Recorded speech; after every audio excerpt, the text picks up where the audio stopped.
Well, welcome. It's a pleasure to see you here. My name is Ricardo Hausman, and I'm the director of the Harvard Growth Lab. And this event is what we call a development talk, which is one of our uh, seminar series where we speak to practitioners, both in the public and private sector, on issues that we think are relevant for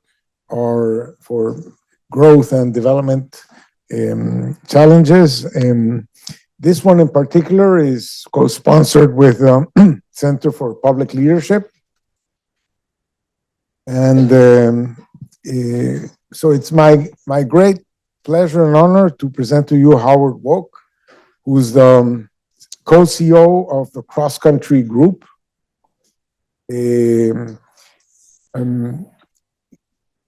Howard's academic formation has made him go through the University of Pennsylvania with a degree in economics, through Columbia Law School. Tell me it's pretty good. But most importantly, he got an MPA here at the Kennedy School, which is, where the really important thing.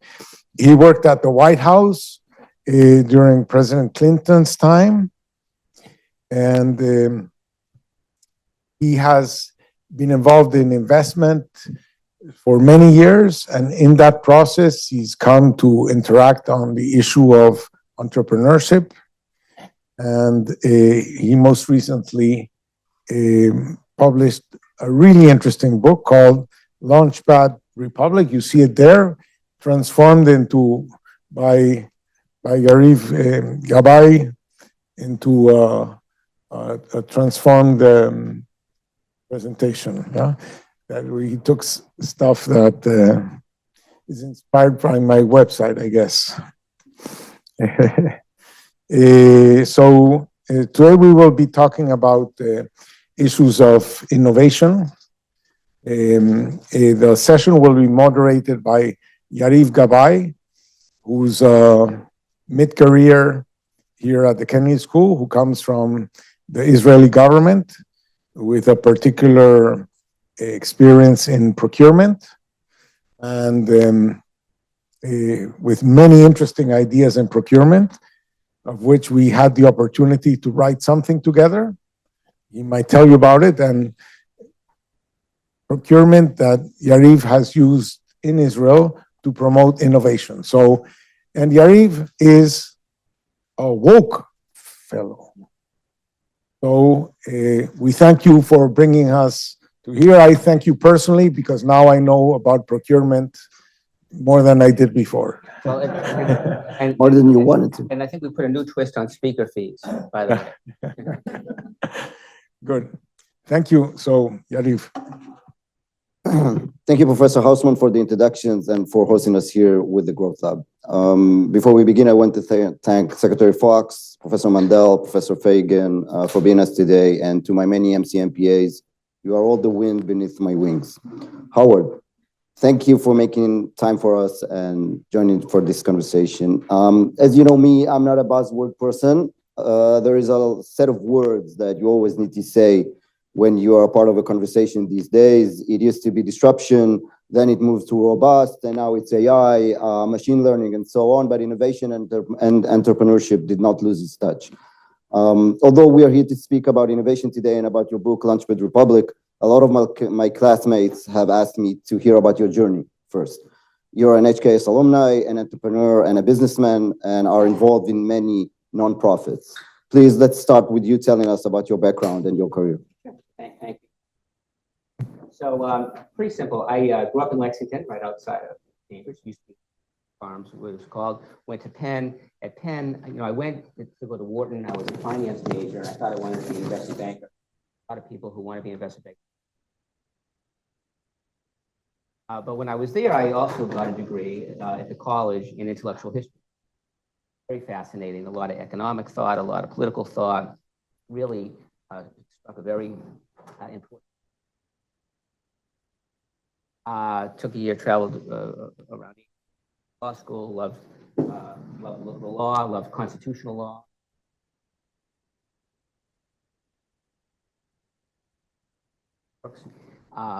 And law firm, Simpson Thacher, did a lot of interesting things. Office, presidential appointments, a huge number of Kennedy School faculty, actually. I had to go through and do background checks on them, which was kind of fun. I worked for Al Gore. I was the youngest member.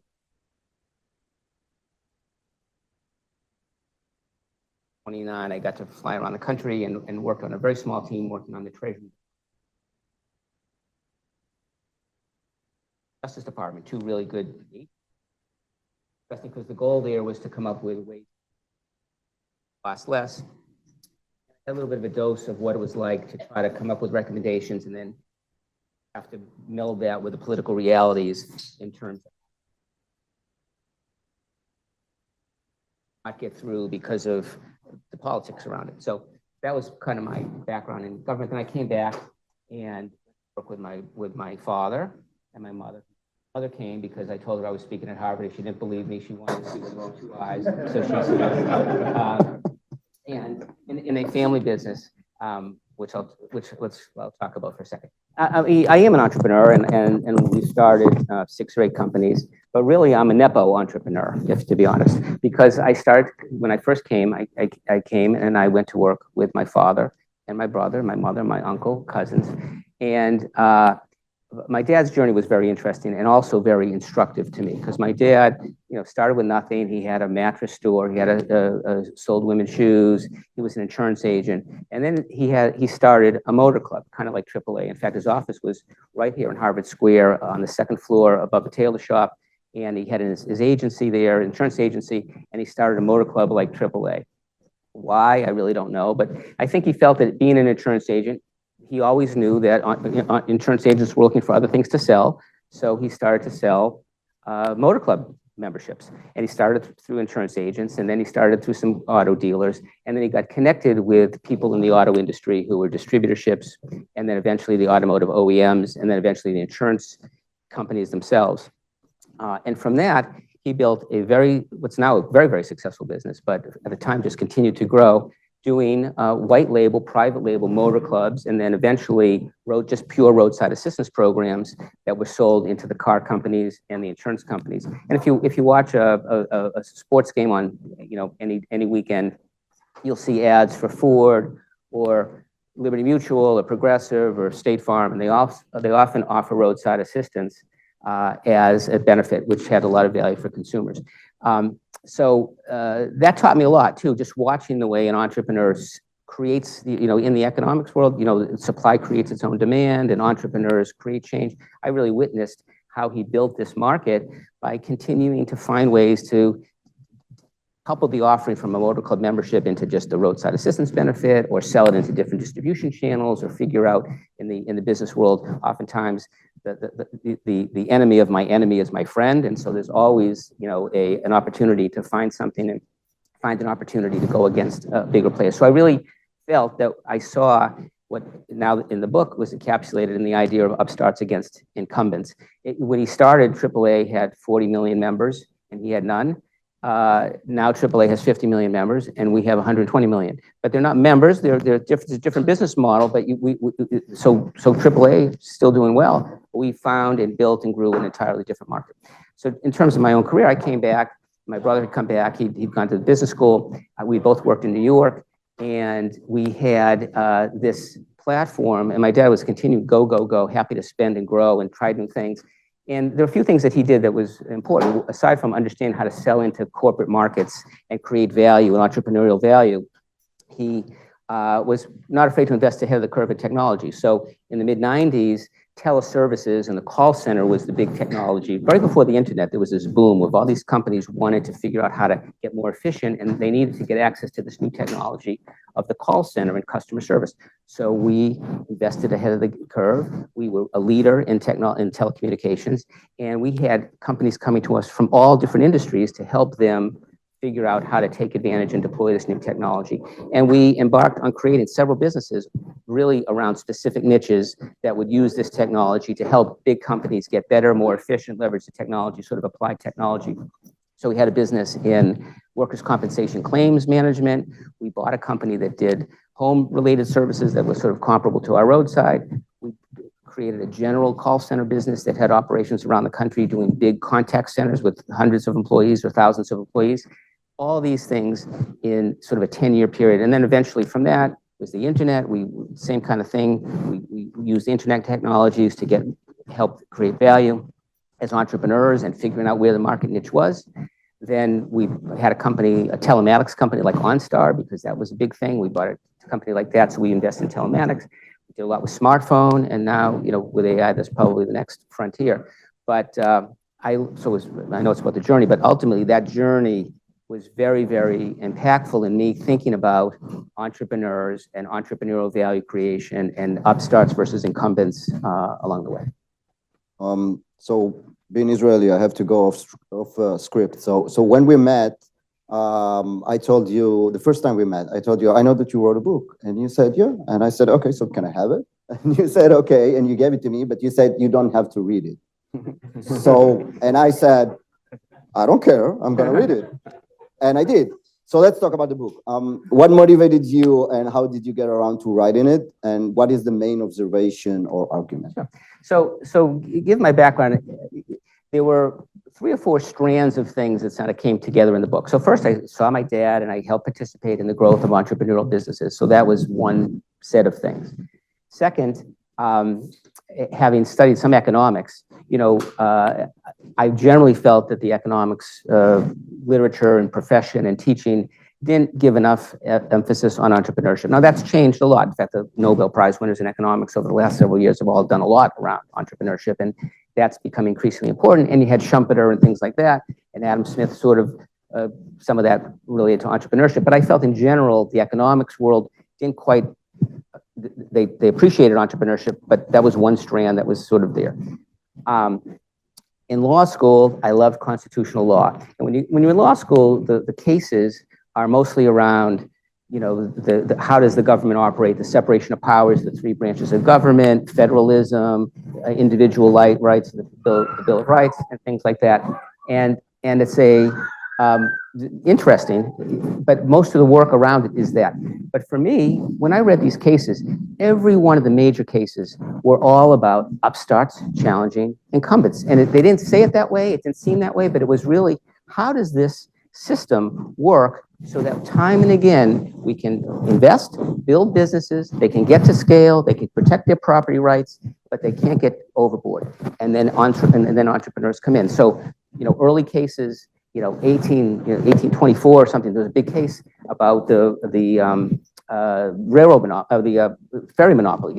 There was the state of New York had granted the Livingston family the monopoly on the ferry route. Cornelius Vanderbilt, age 19, challenged it, and it ended up standing for, and he said it was a monopoly that was conducted by the states, and the Constitution said you have interstate commerce is the right of the federal government, created what's called the Dormant Commerce Clause that avoided protectionism at the state level, and that was an amazing case. It stands for interstate commerce, and so the judicial, we're the separation of powers, but for me it was, wow. Innovation, entrepreneurship. Other cases, Charles River case, there was a monopoly granted on the bridge, and that got disrupted. And you can go all the way through constitutional law and see, wow, like our system really takes into account this dynamism that's there. So there was that. Then obviously there was also a lot of work, business school related work around strategy. There's a lot of work around why big companies fail, how they get stale, how they're there, and then all the stuff Clay Christensen and others around disruptive innovation that came in. So I looked at these different strands, and I thought, what pulls it together? Why does it work? There's something underlying it, and then I came to, and so I was lucky. Came back as a senior fellow. I worked at the Center for Business and Government. I loved it. Dick Cavanaugh was my mentor. I spent a lot of time with him. Very helpful. And from that, the work came together, and it was also an incredible privilege because it was. If you don't have to read the book, but read the bibliography because it was. I mean, to me, it was like the highlight reel. It was sort of a highlight reel of these several different disciplines that that will help piece together things. And if you're in a public policy role, learn about how the entrepreneurs think. There's different ways to do that. I always tell people not to read what Ricardo and I just wrote, but now I'll tell them to read the bibliography. So that's a good line. Please tell us about the journey that America has gone through and its key features. What, in your view, makes America special? So there are a few things for sure.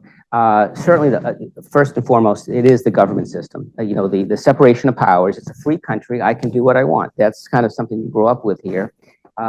And because we have separations of powers, and because we have a state and federal system, there's always a way for that innovation can find its way. Like a scrappy entrepreneur can find its way to the market, more or less. Not always takes time, but there's much less protectionism in general here because the legal system is such.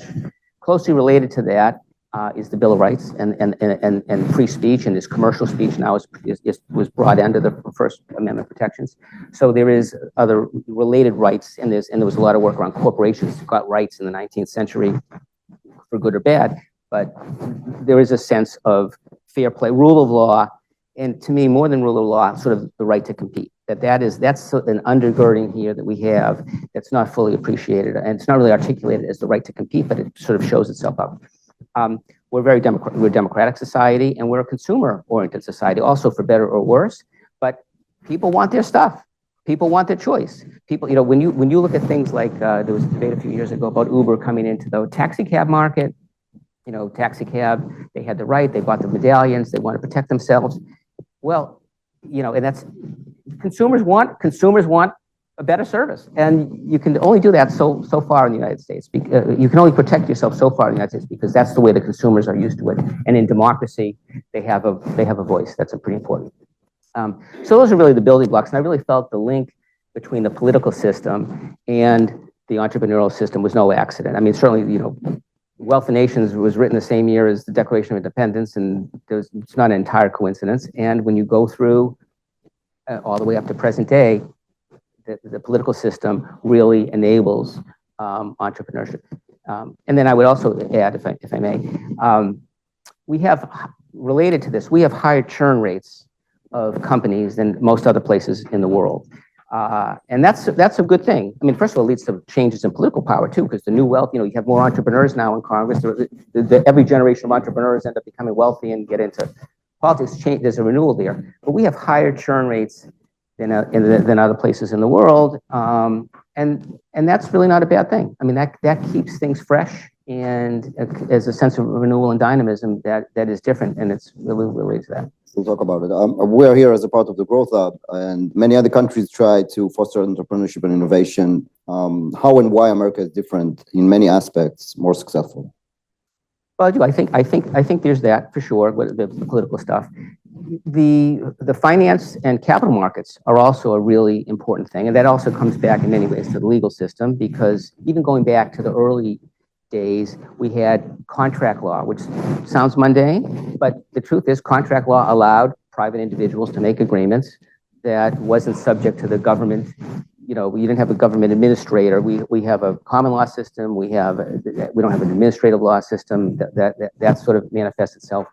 But related to all that, the development of markets like insurance, certainly the capital markets, the ability to invest. We were one of the earlier countries to adopt, I think it was in like 1972, the Employment Retirement Act basically said that pensions and endowments can invest in more risky assets. That's different. We have a big stock market, an equity market that makes it really worthwhile.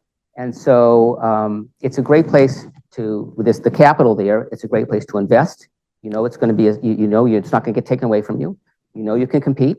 It's a big market. So if you're successful, the return on investment is quite attractive. So it's a big market. That's another factor. And then you have liquidity options, whether it's selling to a company or going public in a very robust way. So it's the field is almost tilted, insurmountably in that regard to the United States, and it has been. So we talked a lot about Israel, and in Hebrew we say, by accident, I prepared this in advance.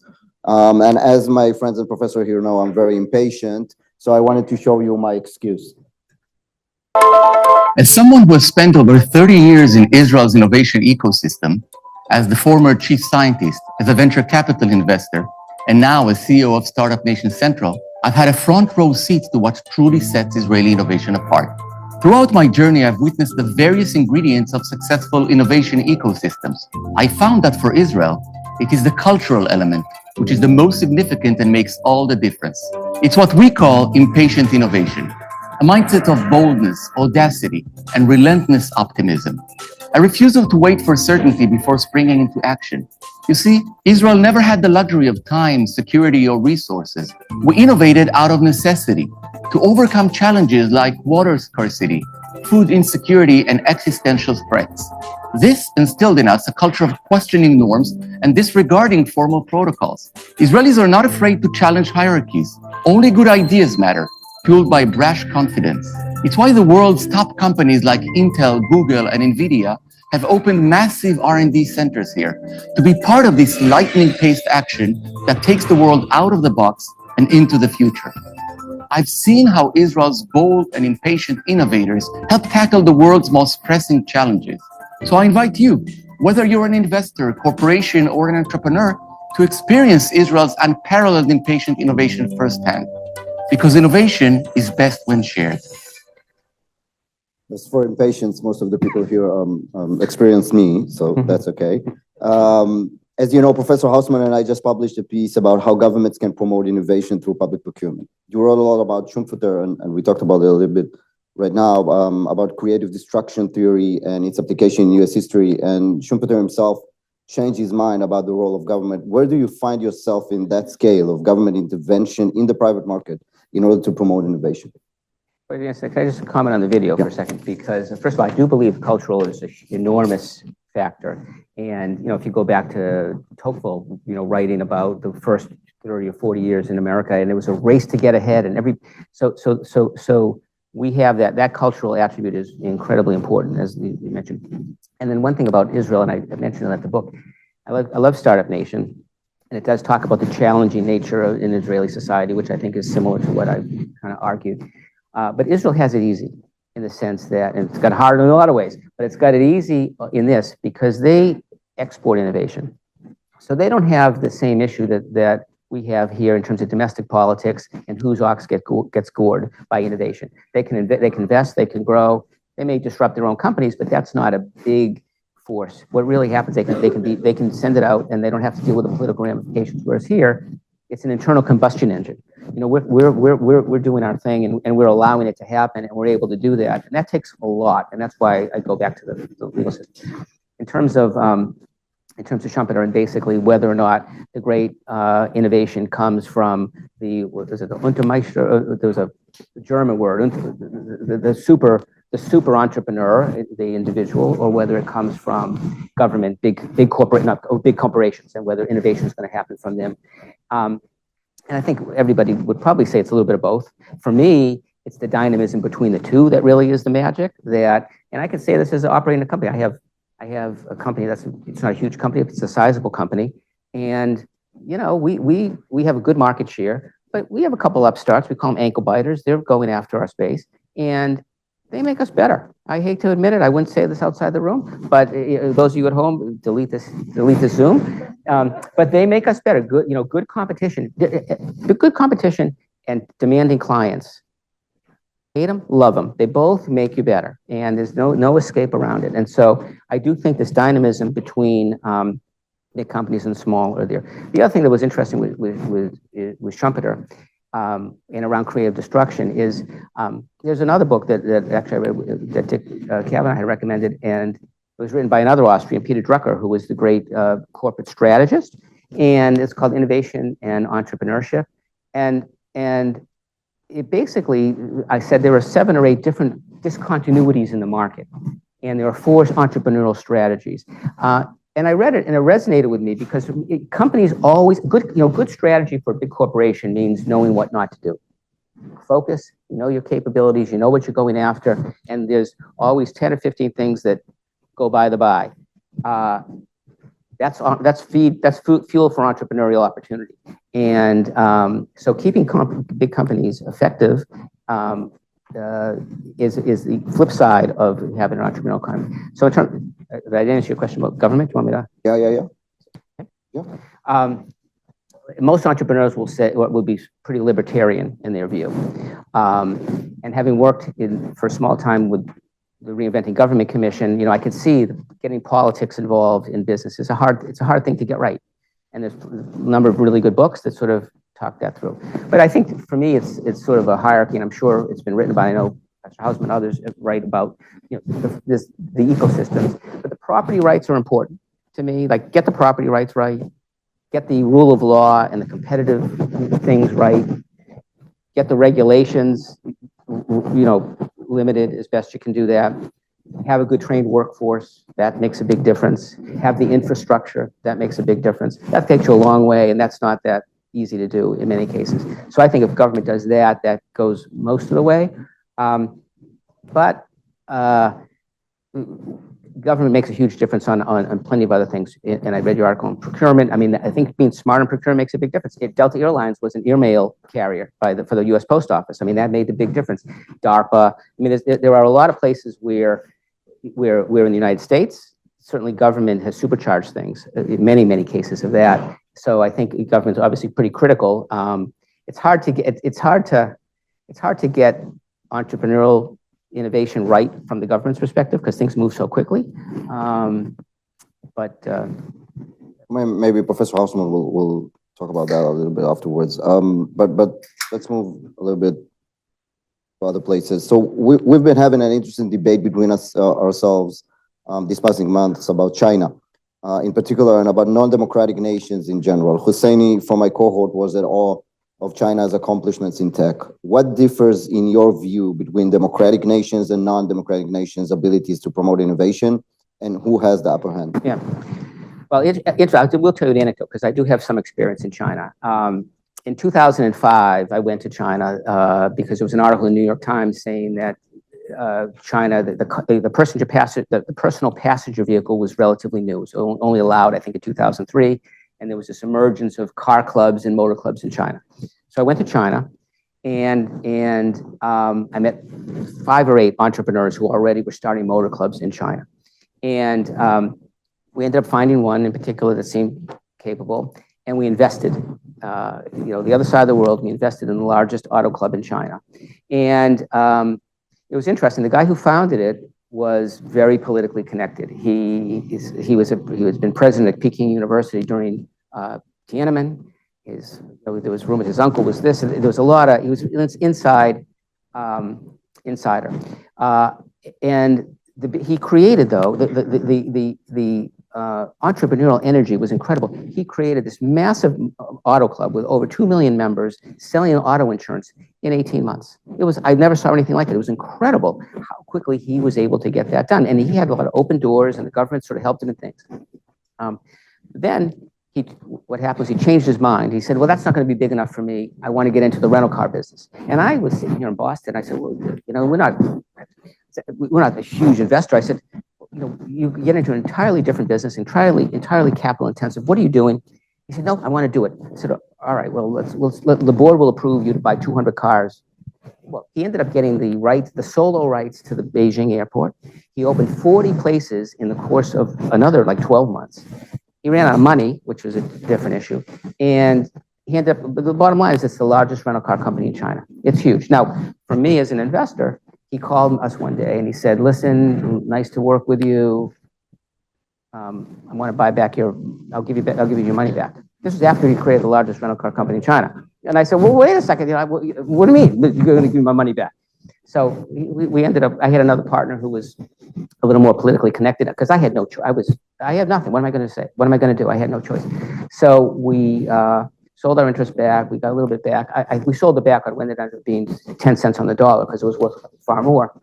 But it just showed me the speed with which the Chinese can move, the speed with which the government can support it, and the risks, for investors. So for me, and then I also question, well, go fast forward in 5 or 10 years, will that form of capitalism subject itself to disruption?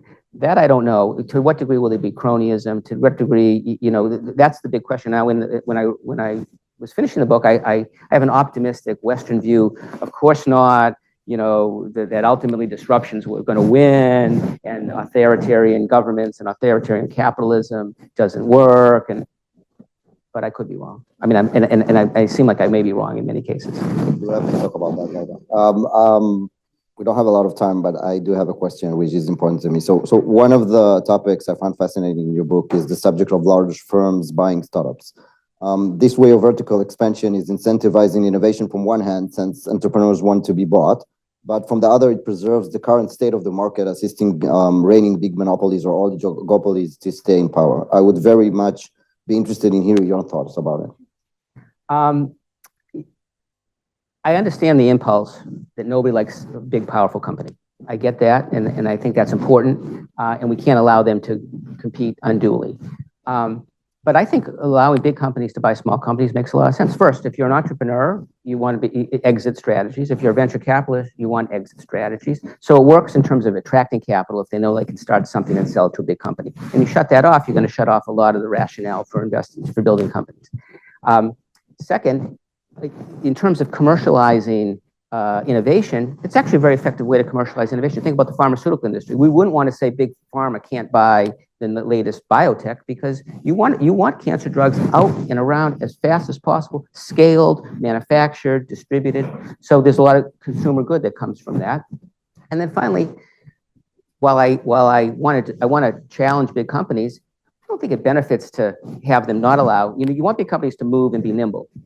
I don't think you need to tie their hands behind their back, because let them. I applaud them if they want to see where the puck is going and make acquisitions and move to the next tech. That's you don't want to have Kodak go out of business. I mean, yes, I mean it's nice to have new digital technologies, but if they wanted to get into digital cameras, we should have let them do that. And then finally, I go through U.S. history. I mean, there were time and time again, U.S. Steel, A&P, supermarkets. Time and time again, there are big companies that just naturally go by the by. So I think innovative disruption is more likely to stop big companies and harness them than to try to do it through antitrust law.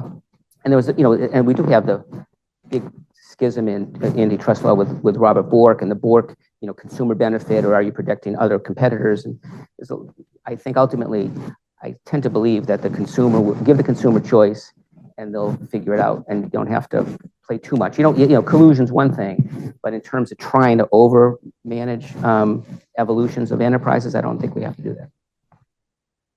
Last questions, then we move to Q&A. Without getting into politics, what do you think of the current state of entrepreneurship in America? Are we in a good place? And if not, what else needs to be done? A couple things. In terms of the current administration, one thing I'm concerned about is cronyism. I think that's a big problem. I mean, I think that's a big issue, and it can be really damaging in terms of how things get done. So I get nervous about not feeling like it's a level playing field or people can do so. So that's a little bit of it's a political statement, but not terribly political. There's that. Venture capital has come down a bit in terms of from 2021 was the high, so it's come down a bit. That's not unexpected. The challenge on venture capital, though, in entrepreneurship is it's so AI focused that if you talk to a venture capital firm and you don't have an AI business, it's very concentrated. There's bigger dollars going into AI companies and not a lot in the rest of the other sectors. So that's sort of an issue. Small banks are still they're not what they used to be. And that's the other type. And there's a lot of different types of innovation or different types of entrepreneurship. There's the big tech stuff, and then there's opening up a restaurant and then there's the middle places where we play, which is sort of tech-enabled innovation, but not super tech. So it's different places. So I think the good thing is there are a lot of people who want to be entrepreneurs, and there is still a lot of capital out there to support them. And the costs of starting a business are lower than ever. Even now with AI, you could start something and you can do something now for $1 million that you would have cost you 10. So there's that. So there's some argument that too much entrepreneurship isn't good because 90% of the companies fail, and there's cost to that. But in general, I would say we're still very strong in entrepreneurship. It's not what it was in 2020 and 2021, which was like a frenzy, but it's, I think, at a good space. So we'll open it to Q&A. Professor Husman, please. Have a microphone. Thanks. Thank you. Thank you. That was a really interesting, fascinating talk and conversation. I wanted to ask you, being in the School of Government, what's the connection between government and innovation? So should there be activist policies to promote entrepreneurship beyond or innovation beyond, say, the level playing field, the protection of rights, and connecting to your experience in the reinventing government? Was there an idea of maybe we would need some private sector innovations to reinvent government? So what technologies would they want to buy or develop or adjust? So do you think there was a role for the government to communicate its needs so as to challenge the market to find solutions to them? Yeah, I mean, certainly, I absolutely think there is an important government role. Even Israel had the BIRD program, it had very strong support. So the entrepreneurs who say, oh, I don't want any government, they're missing a big part of the undergirding of why they were able to be successful. So I absolutely see the role of government. It's just hard for government, it seems to me, to get it right, to pick it right. You can pick it right on innovation broadly, and on research, you can pick it right, on spawning new technologies. That's critically important, for sure, and I absolutely believe that.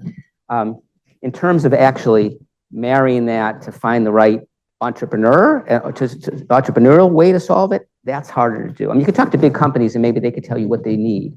But in terms of entrepreneurship, it's fast moving. It pivots. It's changing all the time to find the market, to find where the opportunity is. So I think the expectations around, trying to fully leverage entrepreneurship it may be hard to mix. I mean, was it Boulevard of Broken Dreams? Like, I think Josh Lerner said, he gave a list of reasons why, that was a pretty good list of reasons why entrepreneurs don't always connect with the government. But something like strategic procurement might be one of these places where you could say, look, I'm trying to solve a problem. Tell me how I'm going to, which I liked about the Cubans, sort of your ideas. Think more broadly. We're going to solve a problem. Get a wide range of ideas of how we could solve the problem, and then try to leverage entrepreneurship a little bit more effectively that way around it. Maybe even bring venture capitalists in. I mean, I think they have a lot to say about how you get things out into the market. Interesting, I don't know, I saw the other day that the Spanish government is starting a $200 million fund for biotech in Cambridge and Madrid. They're doing it in two places, which I thought was fascinating. But that's sort of a different way to think about government. They're going to be there. They're going to be alongside entrepreneurs. They're going to be alongside venture capitalists. They're going to be able to pull some of that innovation to Madrid. And yeah, I think those who say the government shouldn't be involved are going too far. I just, no one thinks government should be picking winners. But even then, there's more the government can do to really understand, how they can leverage. I don't think they're leveraging entrepreneurs as best as they can. And I would say that even in our work, we were talking more about nudges than pushing violently or whatever you want to look at it. Although, if I may, what I would tell any local mayor is, if you want to get entrepreneurship, you got to get more coffee shops in your thing. But I say it joking, but there is that whole thing about the rise of the creative class and the link between the creative class and tech entrepreneurship, and so you can ease the zoning restrictions for coffee shops. Okay, Professor Fagan, please. Thank you, and thanks so much for your comments. I want to build on this issue of the relationship between innovation and regulation and take us to AI. You made comments about this is dramatic, it's changing a lot. Put yourself in the shoes of a developing country, one that would love to see and be part of the AI revolution.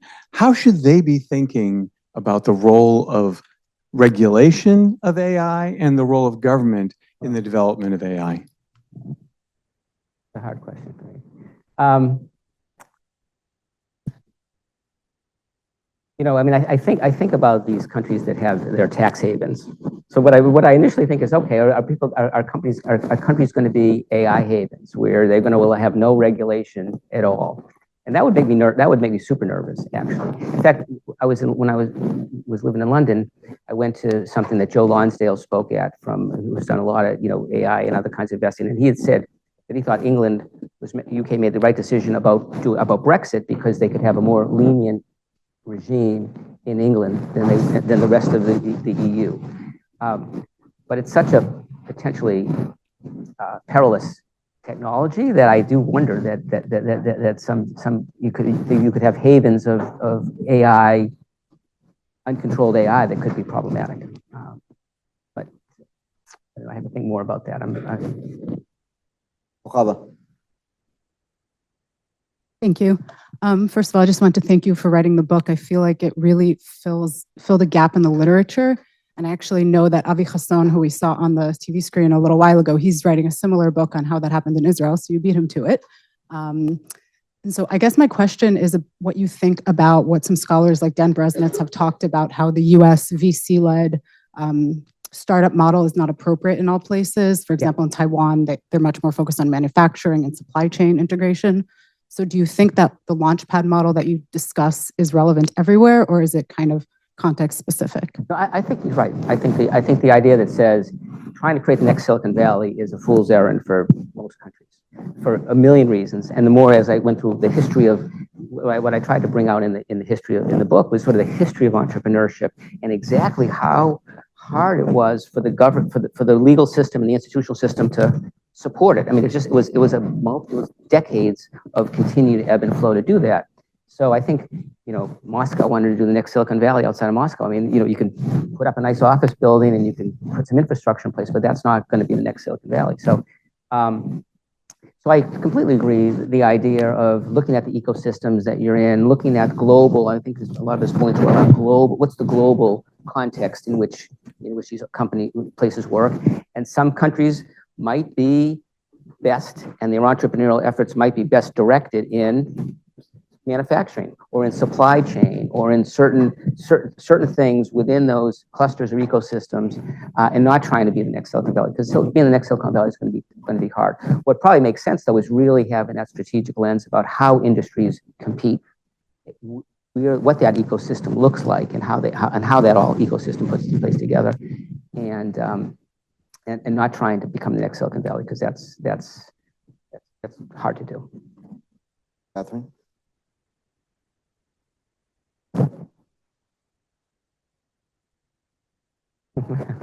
In the meantime, I wanted to broaden the conversation a little to draw on your Kennedy School degree. So you have this framework where government is creating the conditions that you need, right, for a stable market and for competition. And then you have the private sector, which is disrupting, right? And then you have this other piece of the framework where it's the small startups that push the entrenched industry to be more responsive and to evolve. And I'm wondering how you think about that in a more political context, whether it's NGOs or advocacy organizations or other social groups, if there are ways that other players can push the government to be more responsive and to evolve in its policy. I go back to democracy and entrepreneurship as being catalysts for the kinds of change that most people want to see. And I often feel that if you want to see the world change, if there are ways you want to see even policies that you want to see change, I think there's so many entrepreneurial approaches to doing these kinds of things. If I was walking over here, I was thinking, does the World Bank have a venture capital fund? I don't know. I don't know. Does it, or does the IMF have a venture capital fund? I mean, do they say we want to figure out how to solve food distribution in Africa? Let's get some entrepreneurs and put a bounty out there or something. I don't know.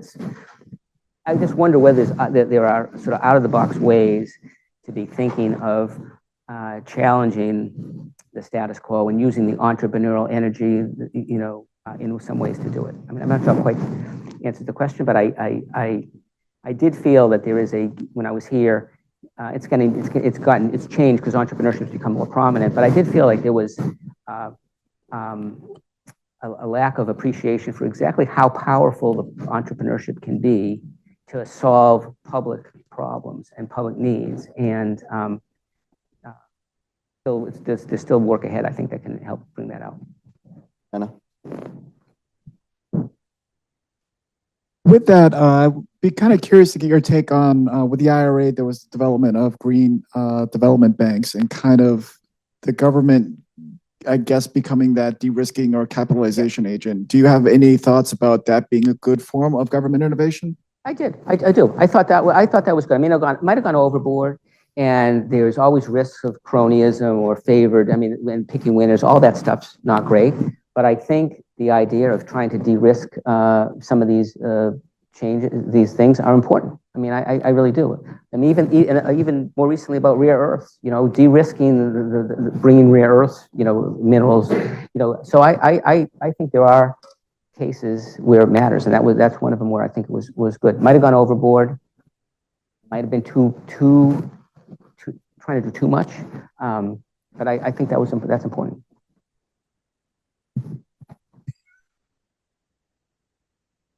Yeah. Okay. Can Yeah. I go ahead? Thank you. Thank you for your comment. My name is Purjana. I'm a former contracting officer from USAID. Thank you for bringing up You about. want to start a venture capital firm? No, I'm more into contracting and government contracting. So when we started with targeting or having the target for small business or medium businesses, increasing the numbers, we pushed the innovation outward from the demand side, but when it came to the supply side, we were unable to meet those because inwardly we have different requirements at every layer, from solicitation to evaluation to our execution. So for small businesses, it's often very overwhelming that even if there are innovation push, they are not able to meet those requirements. Number two, even when we ask the bigger players to partner with them, they do not have any incentive to partner with them or help them learn about the full processes, how to work with government. How do you see the government improves on this, balancing this coordination and innovation, not only from the demand side, but as well as the system side, and then really open up for small businesses, small NGOs, as Catherine mentioned about? Thank you so much. Sure. I mean, I often wonder whether or not government officials spend enough time talking to companies and talking to entrepreneurs and really listening to them and listening to what their day is like and what they worry about. Because you'll probably find it's regulation, it's meeting payroll, it's getting supplies, it's enforcement of contract. You know, there's a lot of things that are on a small person's mind, not to mention an enormous amount of pressure. And I just think going out and really figuring out how I can solve their problems on a real-time basis is probably going to do more than many of than some of the bigger things that are good. But it takes a lot of time to apply for government. I mean, I have a good-sized business. I think I've had one contract with the federal government in 35 years, just because that's not our thing. But you have to get, you know, most big companies have whole government affairs departments and things like that are used to that. So I would just recommend spending more time understanding the people that you want to benefit from, and hear from them what they think they need, and try to remove barriers that are helpful to them, that are problematic to them. I totally agree, and I would just hang of one phrase that you said that I heard it in Israel as well. It's not our thing, and that's it has to be a thing. No, it's not has to be. It doesn't have to be a thing. That's our problem today. That people think that in order to work with the government, you need to have a master's degree. Okay, in how I'm supposed to work with government. Yeah. Tata. Thank you, Yariv. Thank you so much for the interesting talk. My name is Aisata. I'm from Mauritania, West Africa. Right before coming to HKS, I used to run the investment agency in my country, dealing with entrepreneurs, SMEs. And one of my jobs was really to simplify the process for them to have operating license, or just to get formal. We tend to complain about the informal sector in Africa, more than 80%. But then when I went back to my office talking to them, putting myself in their shoes, there were no reason for them to get formalized. So it was difficult for me seeing all the barriers in front of them to kind of push before the government really did the job. So that's why I really appreciated your comment. But what are your views on that? Formal versus informal, and how can governments really be acting in a more efficient way to fix that gap? Thanks. I mean, I think the informal economy is there for a reason, and that's where people are sustaining themselves. And there are probably things that can be done to make that economy even more robust. And even though it's informal, I mean, I think those kinds of things like the regulations and even access to credit, it makes a big difference. Things like that. And even if it's informal, you know, it's maybe not the best outcome right away, but I think that even assisting the informal economy in some ways goes a long way in terms of what the real goal is: having people have livelihoods, having people do what they have to do, try to make their lives easier, try to make their businesses easier. These aren't going to be unlikely to be innovative disruptors. These are going to be small businesses that need to get the support they need so everybody can function. So I think you're doing the right work, the right way, but it's probably a little bit of both. Probably making the formal economy easier and making the informal economy supporting it in some ways to keep it alive. Yeah.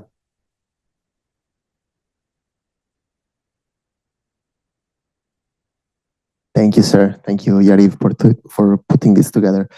I come from a place that is full of coffee shops, Italy, but still we are struggling in, I would say we are beautiful, but I always say you cannot always live off beauty. And we're really behind the curtain, struggling economically, I feel. And for example, if you check 2021, Israel created 33 unicorns, and Italy, a normal year, creates 0.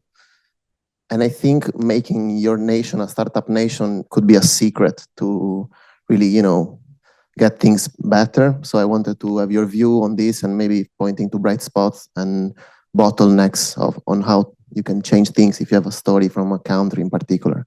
I heard, for example, Spain is thinking about it in a smart way. Thank you. Italy? So, well, I mean, I'm not an expert on any particular country. But what I read, mostly what I know is really what I've read, which would be around, the industries that are there. I mean, there are industries that are there. There's strong traditions of a lot of great, manufacturing and artisan work and other things like that. So I would probably look at fleshing out that ecosystem and figuring out what other innovations around that sectors might be done.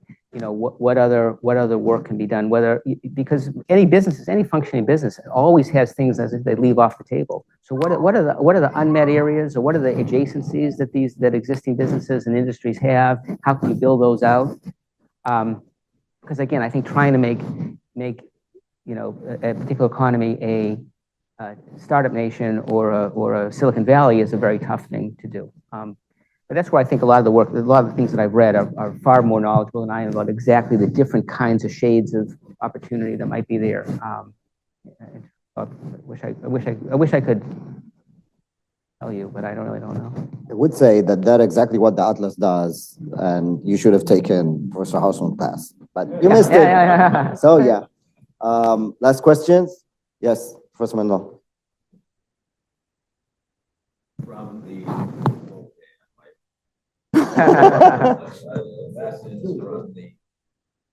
Alley ecosystem that colleagues here of yours and others in the Boston area should not replicate, that there are lessons that Silicon Valley in the way it's organized and for innovation you would not recommend that aren't appropriate to the very local here, and that the Boston community of entrepreneurs is organized in a way to be successful over the long term in a different way than Silicon Valley, and it wouldn't be an appropriate aspiration. We will be California soon. Yeah.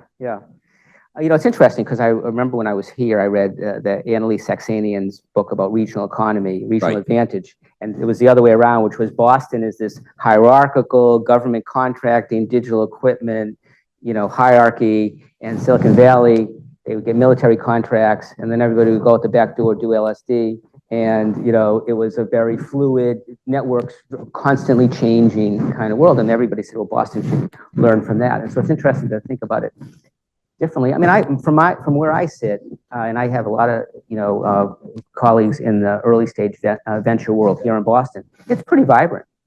It's pretty strong. I mean, certainly the stuff like biotech, I think we're doing quite well.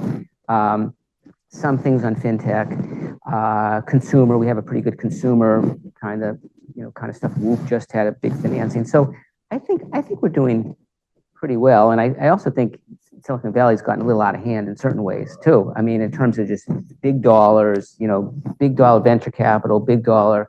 I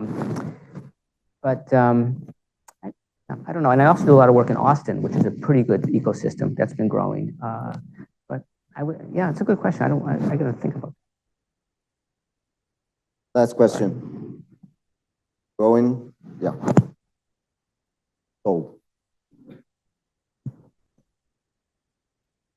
Hi, my name is Barsuran from Mongolia. The question I have is, if we look at the S&P 100 index, and then let's say put aside the tech companies, and then other companies didn't see much growth as we can see. So my question would be, for America, put aside the tech business side, what is the potential sector we need or entrepreneurs better to work in?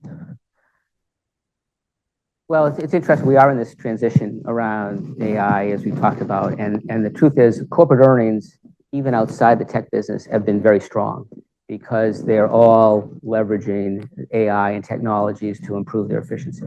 So I'm bullish about most of the American economy for that reason. That I just think that productivity will continue. I think where I would, if I had a college graduate, where I would put them, I forget about the entrepreneurial opportunity. Where would I have a college graduate recommend they go is a very hard question now because of this potential change in terms of AI. But there's still so many opportunities ahead here in this in this world. There's still more climate change opportunity, climate related things. There's biotech, there's inventions, there's inefficiency. We have so many problems. I mean, distribution, waste, recycling. I mean, there's all these kinds of areas where I think we can be doing a lot more.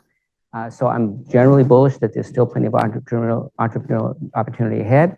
It's also interesting because the world is so fluid now that you can have teams anywhere, innovation anywhere. You can parse innovation across the world very interestingly. So I'm pretty bullish about that. And I think there's a lot of opportunities outside the United States as well in terms of starting to leverage entrepreneurial energy. So I'm generally an optimist. But I do think the economy here in the US is still pretty strong, even outside the big tech firms. Professor Hausman, Professor Mandel, Professor Fagan, Howard, thank you everyone for joining us. This was fascinating. Thank you.